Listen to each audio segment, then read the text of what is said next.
Terrible fucking game.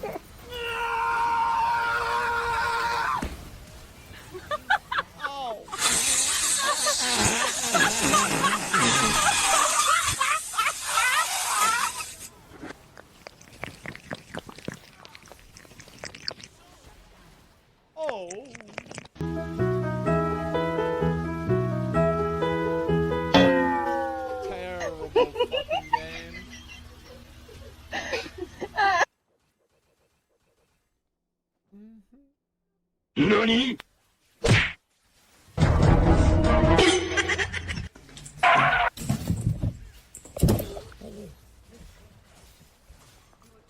Intonation.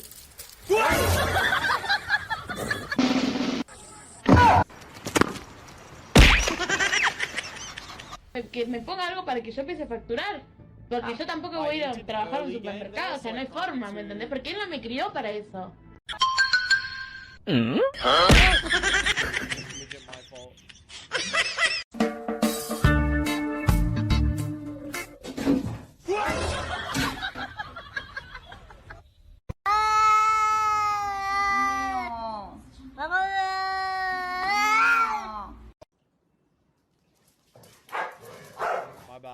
My bad.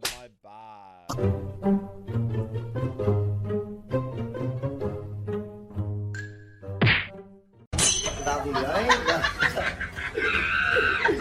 Chắc hết rồi.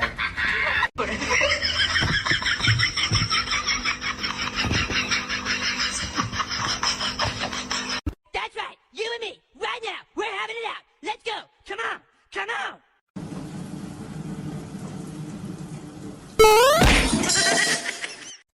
They're not always so obvious.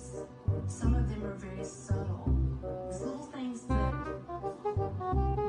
seem very innocent. It's just so many things As a rising else. star in the realm of online gaming and live streaming, GrowScore's has taken a sharp and regrettable turn.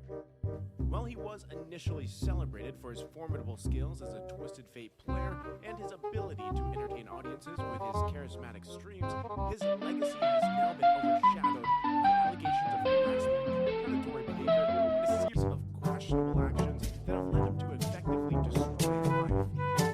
Raised in London, Allie GrowScore larceny experienced difficult including his parents' divorce and as they provided a much-needed escape from reality. In 2006, just a year after YouTube's creation, GrowScore began exploring the world of RuneScape and started uploading gameplay videos to the platform. Back then, the idea of making money from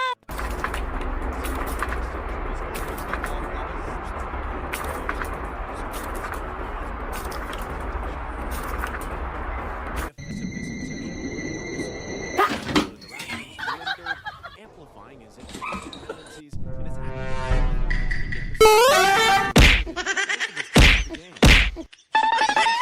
downward spiral when his academics and personal life came to head.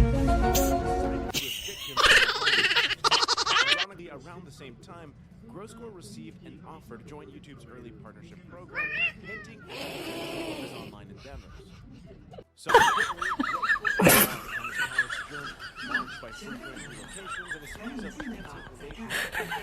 Amidst the web of his romantic life, one name remained constant. Rachel. We will discuss it more deeply. Leading to challenges in understanding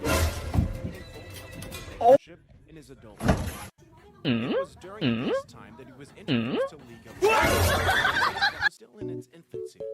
Recognizing the potential of the game and the streaming platform Twitch, GrowScore began streaming around 2011. While initial challenges awaited him, persistence and determination saw him eventually establishing a solid footing in the streaming world. Given the booming popularity, Victor makes it back to his feet. Is he going to deliver? Computer exploded yesterday. to attract and retain viewers. And he did exactly that. His remarkable skills with Twisted Fate, GrowScore ascended the competitive ladder to 8 rankings. Concurrently, he grappled with issues.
Bye.